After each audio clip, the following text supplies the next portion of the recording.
Good evening, friends. Today we'll be doing a session on online safety, which assumes more importance during this lockdown and pandemic times. There is a saying in Tamil which says, Varumun Kapum.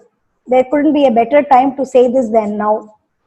Prevention is the be all and end all of everything during a time like this. So we'll be talking about prevention at a school level and also with some tips to parents on keeping the children safe online and providing a conducive environment to enable them to communicate with parents if they come across any unsafe situations online. So I have with me Harini Ravikrishnan and Rohit Balakrishnan. Both of them are from TFI, that's Teach for India Foundation. They hold a fellowship.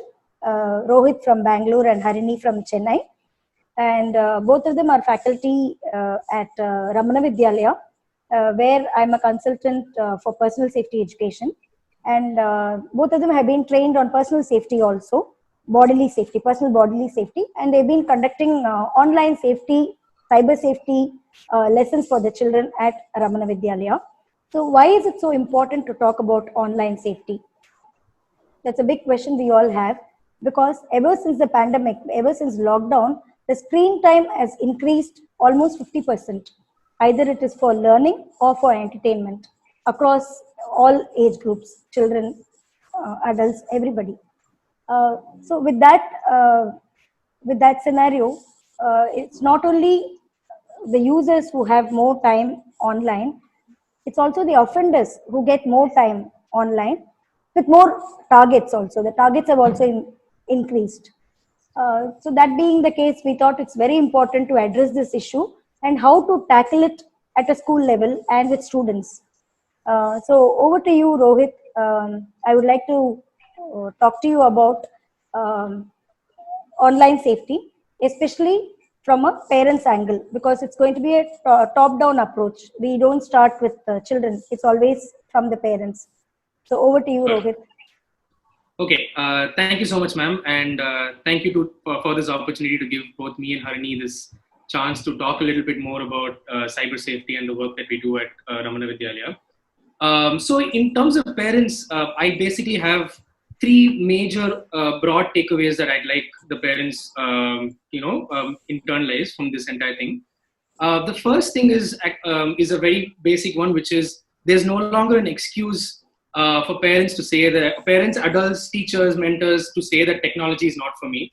Right? Technology is here to stay, and we can't always say that, you know what, my kids will figure it out. I don't know how to do this. Right? Because for the simple reason, when the kids are smaller, it's still okay. But as they get older and older, they will they know what to do to hide something from you online, and that's not a very good place to be. So I think it's very important for all parents, teachers, mentors, and adults for that matter to be informed about the basics of online platforms, games, social media, and websites. And aligned to that, I think there are a few ground rules that we as adults, parents need to follow. One is social media in general is something that legally can only be given to children after the ages of 13. Okay. So that's why if you go to YouTube, Google, Gmail, Facebook, they always ask, are you 13 or older? Because legally they say that that's the age before, only after that you can have a social media account. And since you already touched upon screen time, I thought I'll also talk quickly about that. Sure. I think a huge sort of thing, like you mentioned in the lockdown, is to keep the kids occupied, just give them a smartphone, let them watch YouTube or whatever videos online. And I think what science has showed, research has shown, is that a lot of screen time negatively impacts children's development, especially the smaller kids. Research has shown that their perception of the world, perception of colors, all of that actually reduces because they're spending so much time on the screen. So what the red color that they see on a screen is very different from the red that they see in real life. So that's something that sort of changes when there's too much screen time when kids are really small. Okay. So the general rule of thumb is that for kids between the ages of 3 to 7, the screen time should not be more than 20 to 30 minutes per day. Between the ages of 9 to 13, it should be between 45 minutes to 1 hour. And 13, 14 and to 17 years of age, it should be not more than an hour and a half to 2 hours. Again, this is slightly on the upper side, but given what we're facing, I feel like an hour and a half to 2 hours is a little realistic. So it's more pragmatic what I'm saying. Right. So I think that, and this is the same guidelines that the ministry, the MHRD has also given to schools to say that this is the maximum amount of screen time that children can have for their online classes. So it's very important to keep that check for screen time. The second broad point that I'd like to touch upon is setting boundaries and monitoring what the children do online. Today, what's happening is there are two extremes being followed. One is complete freedom to the children, do whatever you want, I really don't care. And the other type is, I'm just not going to give you smartphone access, internet access. I think what that does is, again, like I mentioned, technology is here to stay, and social media is now an integral part of a child's identity development, right? So taking it away from the children is also going to be bad. Giving them complete freedom is also going to be bad, because there's going to be they are going to explore a lot more things that you might not want them to see at that age, right? So it's always best to set some ground rules with the children.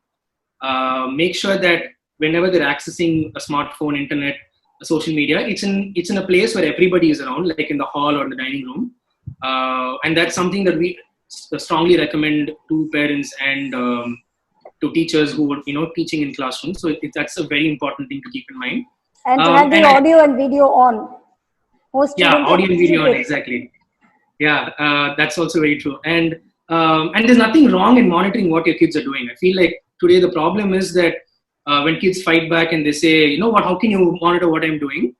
I think there's a balance of saying, you know what, I'm giving you the freedom to explore and do what you have to do, but at the same time, I need to be aware of what you're doing.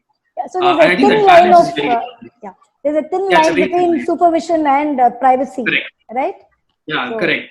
So I'll give you a simple example. My aunt, until my cousins were at the age of 18, she knew their passwords. Oh my God! But she never interfered in who they're talking to, who they're chatting with. All that she never did. But I think that sort of made them a lot more responsible in terms of, you know what, my mom's not going to see what I'm doing, but at the same time, I know I can't cross my limits here. Okay. And I think that was very crucial. So it's okay to set boundaries and follow up with your children. I feel like it's very important. And the last thing I'd like to talk about is just understanding that, like I mentioned before, social media is a large part of a child's identity development. And so it's our responsibility as teachers, adults, parents to teach them how to navigate that world, right? And teach them how to be responsible netizens and just be aware of what's out there. Okay. And I think it's at this point, I feel like knowing very well it's here to stay. It's the role of schools, introduce them to social media within that school environment itself, so that we can actually teach them how to be responsible online. Because we've seen so many great examples of how social media can be used for the good, with the whole Black Lives Matter movement, and so many good responsible movements that have come across due to social media. Okay. But we've also seen the negative side of it, cyberbullying and all those really horrible cases that we've seen. So I think it's our job to teach them how to be responsible online. So yeah, these are the three broad messages that I'd like to leave parents with. Thank you, Rohit. So the crux of what Rohit is saying is ignorance is no longer a choice for parents or teachers or any adult. I cannot say, I'm technically challenged or I cannot use these gadgets. We don't have that option any longer. Maybe we can learn along with the children.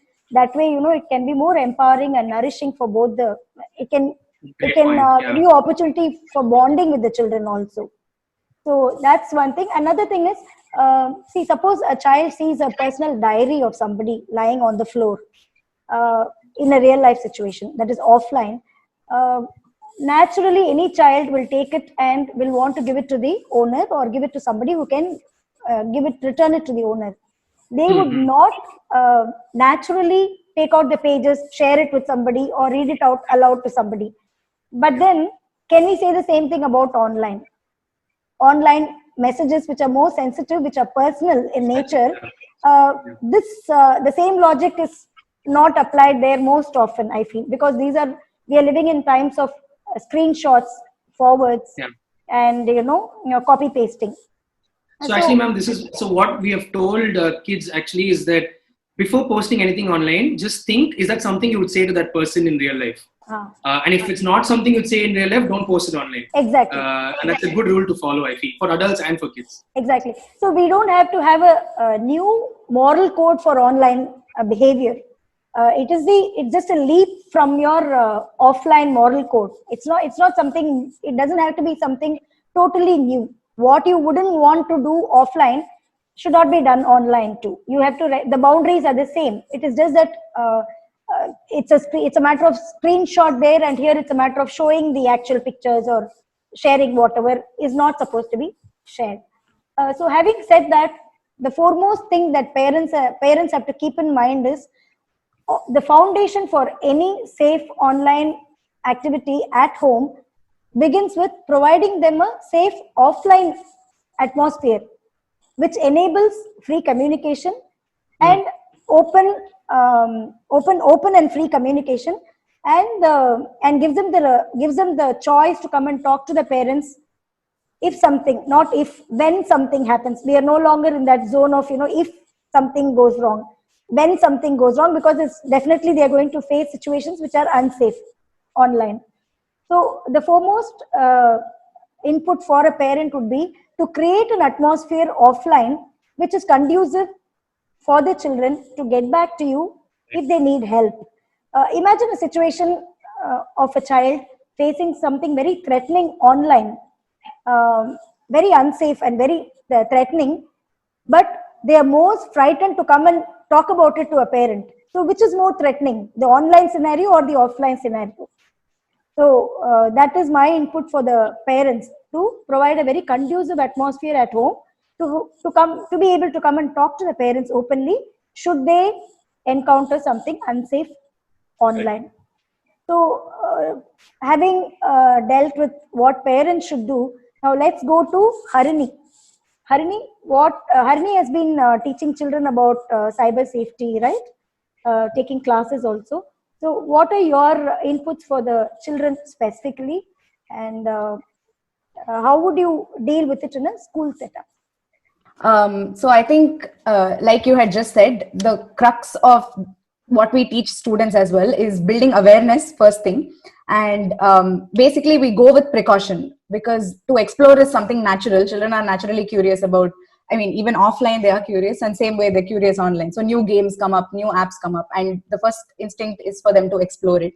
So we don't want to tell them that you shouldn't do it. We want to tell them how you can do it safely. So we teach them cyber safety as a part of 3-4 sessions we do.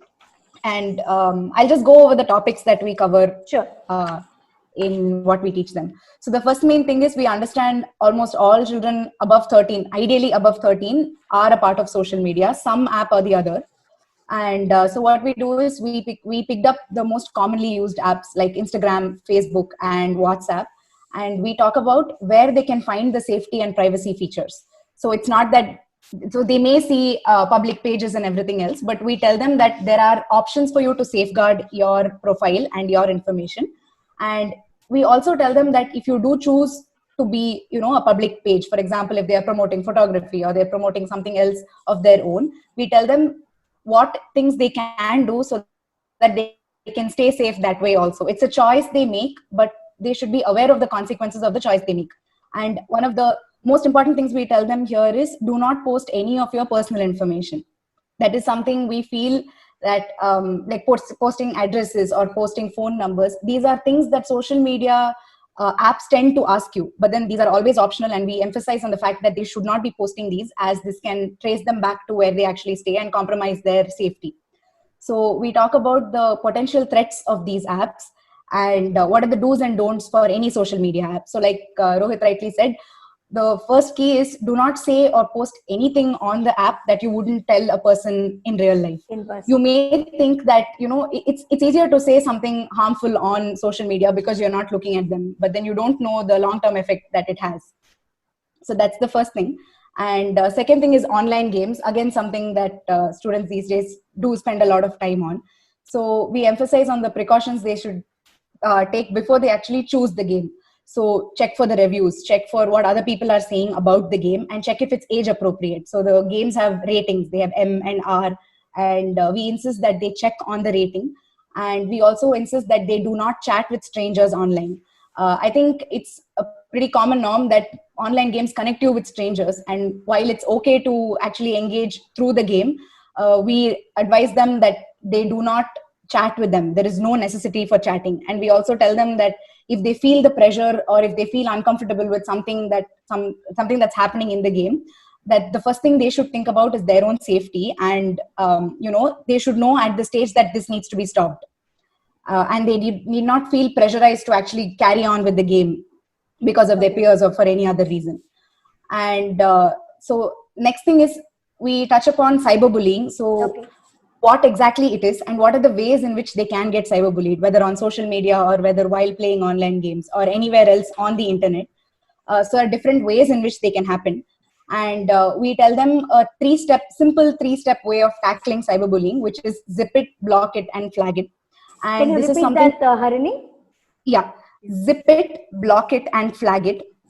So zip it is basically not saying anything. So if it's going to be personal information, or if it's going to be something you won't tell that person in real life, you will not tell them that. So just avoid retaliating or avoid fighting back in cases where you feel attacked on social media. Second thing is block it. So if anybody is saying something harmful or saying something to hurt you, just block them, because that's the simplest way you can avoid getting hurt by that. Because if you block them, and if they find, there's no way, it's not like they'll reach back to you, so you can block them again. So this is like you can stop seeing it as a first step, so it won't like stay in your head and bother you later. And despite both these steps, if something still bothers you, we recommend that they flag it to a trusted adult. They let them know that something is bothering them. You can also report it on the app itself, like Instagram and Facebook have report options. WhatsApp has it as well. So this is a simple three-step process which we recommend to everybody. This is not just for students to follow. This is for adults, teachers, and everybody else to follow in case they feel like they're being cyberbullied. And apart from social media and online games, we also do have other threats like malware and ransomware viruses. We tell them where they are likely to find fishy links. For example, you get messages saying click on this link to earn 1,000 rupees or for a gift, and how these links are most likely fake, right? And the right way to actually do it is go to the authentic website you know and trust, and actually call them and check them before you go on to click that link and fall for the virus over there. We also, for the higher older kids, like in 11th and 12th standard, we also teach them about online transaction, because they will soon start making online purchases and net banking and everything. So we talk about what can be shared, what are the details about your bank that you can share with another person, and what are details like your ATM pin, your OTP, and all these things, CVV. Those are confidential and you should not share in any case. After this, we have some real life examples of where there have been issues of clicking on link and losing data or being hacked. And we discuss these real life examples in class as well, to tell them that this is not a problem. You cannot assume that this is not going to happen to you. And the best way to go about this is always be aware that anything can happen, and like have your eyes open for any sort of threat online. We also have hypothetical case studies which the students go through in groups, and they analyze and come up with solutions, so that in case this were to happen to them, this is a relatable way of coming up with an ideal solution. So this is overall of what we teach students of 8th to 12th standard in our school. Is this built into your curriculum? Is this during the classroom sessions that you do? So actually, we are working to build it into our computer science curriculum. So something we are looking to is build a digital citizenship curriculum from 3rd standard onwards. And so we would, like Rohit was rightly saying, it's the responsibility of the school actually to let the students explore social media and their identity on social media within a controlled environment. And this is something we are building towards. So in the future, we would like students to actually start creating their accounts when they're in 8th or 9th standard, to create an account of their choice and explore all the options in the school itself, so that if in case of any issues, they have help hands-on to deal with this. Thank you, Harini. At this point, I would like to add on to whatever Harini has shared about online grooming. So grooming is a process whereby a person gets a child or somebody who is not capable of informed consent to come into their fold and then offend them in ways possible, online, offline. So typical cases of online grooming would be too much flattery in messages, or flattery, or too much information being shared, or pressurizing them with an overload of messages, and slowly asking them for personal details. And initially it starts off with asking for personal details and then pictures, and then asking for semi nude pictures and sharing their pictures, and that is how it progresses. It's not like they start offending from day one. They start grooming the child and then win their trust or friendship under a fake ID also, most of the times, which is why we insist that do not befriend anybody who doesn't have 3 or 4 mutual friends, and check their identity. Don't choose IDs which have a flower or a celebrity's picture. Make sure that they are real IDs and things like that. Rohit, would you like to add to that? So yeah, I think like what you were saying, I think a huge part of what we also talk about is ensuring that, like you said, don't share anything. The moment somebody starts asking you, let's meet up, can you send me this photo? Even if, let's say, you're chatting with someone in an online game, there is a sort of a limit where where you stop and say, what, this is getting uncomfortable. And I think what you mentioned, online grooming, is very similar to the grooming that happens offline as well, right? So the process actually is very same. It's just the media through which the grooming is happening is very different. So whether it's sexual abuse offline or online abuse, the process remains the same. It's a very long process where they get the trust of the child, and then they slowly, begin the abuse process. So I think just being aware of this itself is a huge step forward for both parents and for kids. Very true. Yeah. And coming back to parents, how many parents who are listening to this, or even some of the teachers, would know the languages the short forms that children use? For example, what do you think is POS? So Rohit, Harini, I think you must be clued in on this. POS. No idea, ma'am. No idea? POS means parents over shoulders. So I'm trying to tell somebody that my parents are over shoulders. Okay. POS. Okay. Wow. Yeah. So now I'm encouraged to ask you a few more. What about SOH? No idea. No? No idea. Let me give you a clue. Rohit, you have a great SOH.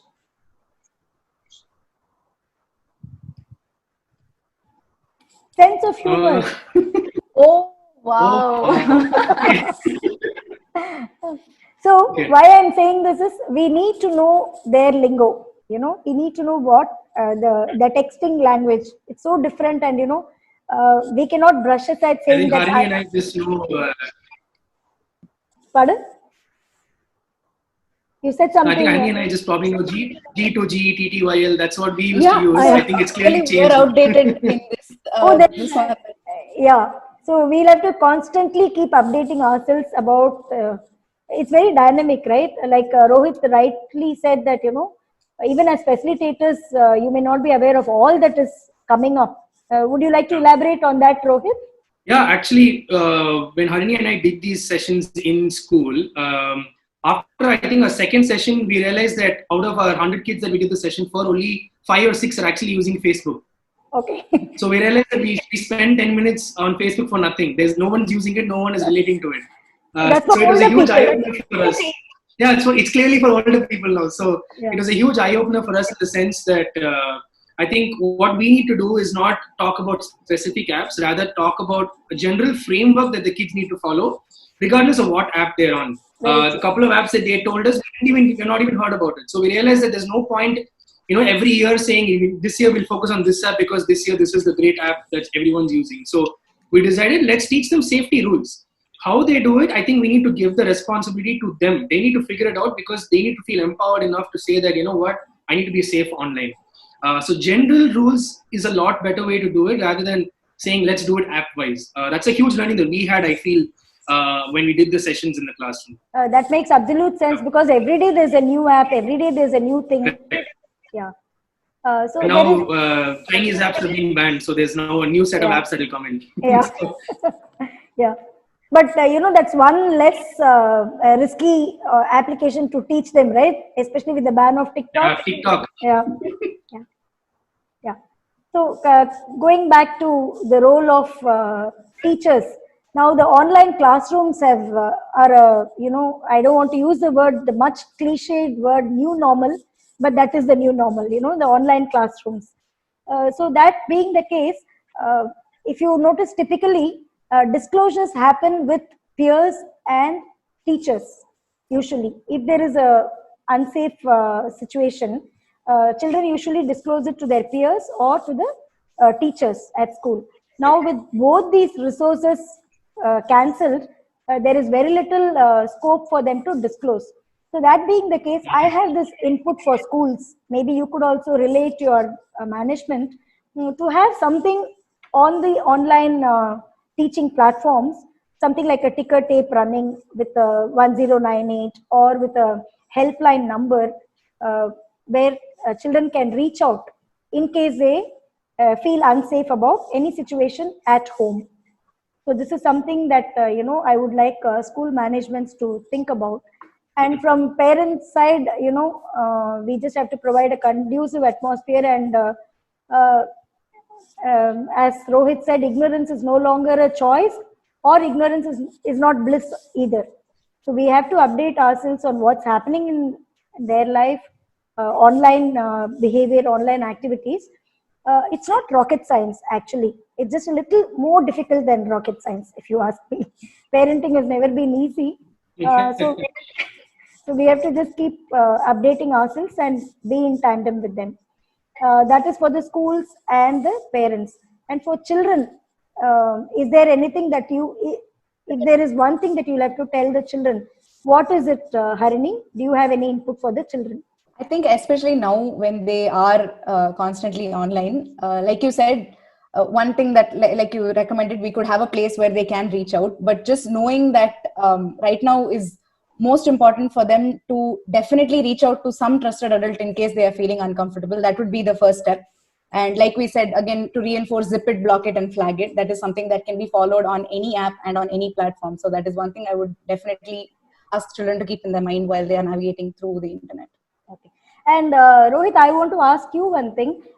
Is there a difference in online behavior of girls and boys?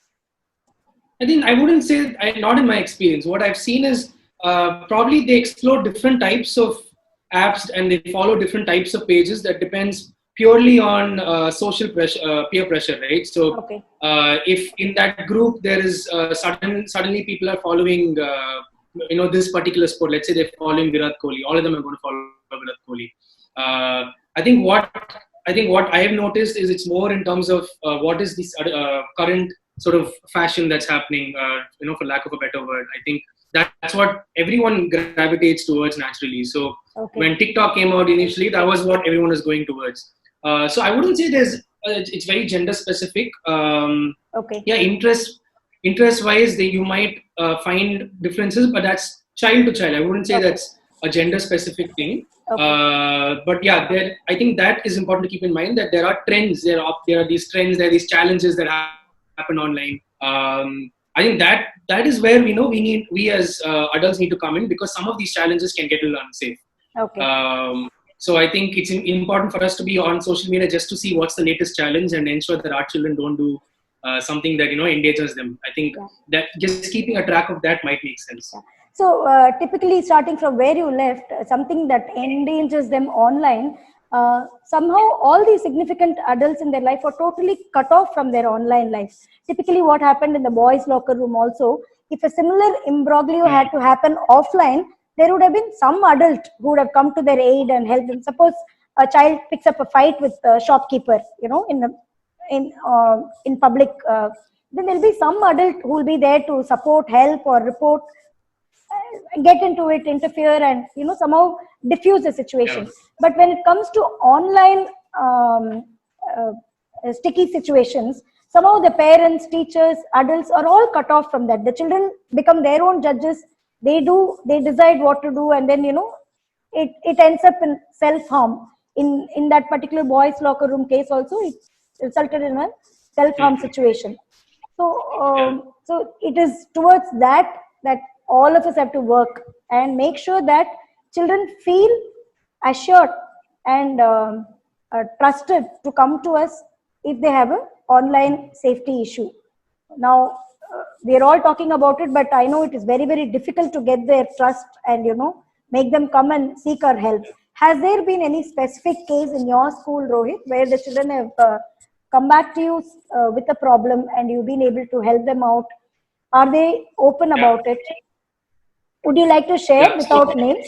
Yeah. Sure, yeah, I can do that. So I think that's where we knew that our program in general has started off in the right step. When kids started reaching out to us with very specific requests. So I'll give you a couple of examples. Sure. I think recently I had a child who reached out to me because of this whole lockdown situation, and then they were not able to go out and buy things. So one of the child decided they wanted to buy something from Amazon for their family members. So given that nobody else in the family knew how to do it, she tried to explore on her own, and what she realized that it's online and it's the first time they're making an online transaction. So she reached out saying, what is the best way to do it? Is it safe through Amazon? Which mode do I choose? Do I choose net banking or do I choose card-based payment? I think the very fact that the child chose to reach out and was even aware that I'm making an online payment, I need to be safe. I mean, that was a huge success point, right? The fact that today they're aware that online, if you're not safe when you're making a transaction, it could lead. I think that's a really, really big. I think that's a really huge step forward for us. So that was one success point where I felt this is going in the right direction. The other thing was, I think, in line with what Harini was talking about, what we do in the classrooms. After we did a few sessions, a particular child reached out saying that the child is very, very addicted to Instagram and is not able to focus on anything else. Even in class, always the messages are running in the mind.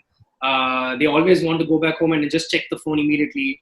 And it reached a point where the child even acknowledged that, I know how to manipulate my parents to ensure that, they won't know I'm on Instagram. So when it's that, and I feel like the child was aware that there's a problem, reached out to us saying, how can you help me out?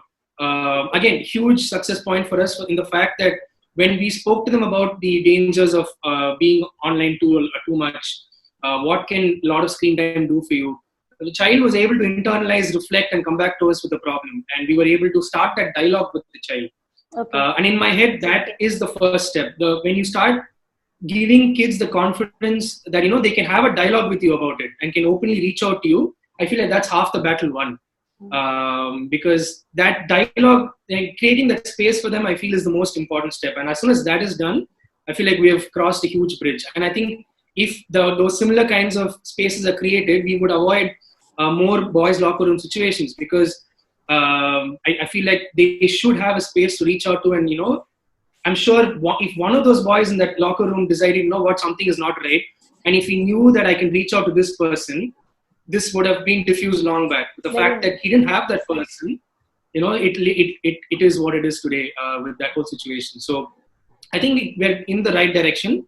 Like Harini said, I think we're looking at integrating a lot more and making it part of our curriculum, talking about it a lot more openly with the children. And when we do that, I feel like we're taking 3 more steps forward. So we're very excited actually to continue doing this and taking this forward with the kids. Yeah. It's very nice. The success stories are really nice, what you shared just now. And it gives a lot of hope that, it's not entirely not doable. It's very much doable if we actually put in these practices into place. And I also know that Ramana Vidyalaya gives a handout, right, to the parents on cyber safety, or you're planning to do that? Yeah. Harini? Yeah, so we have them ready.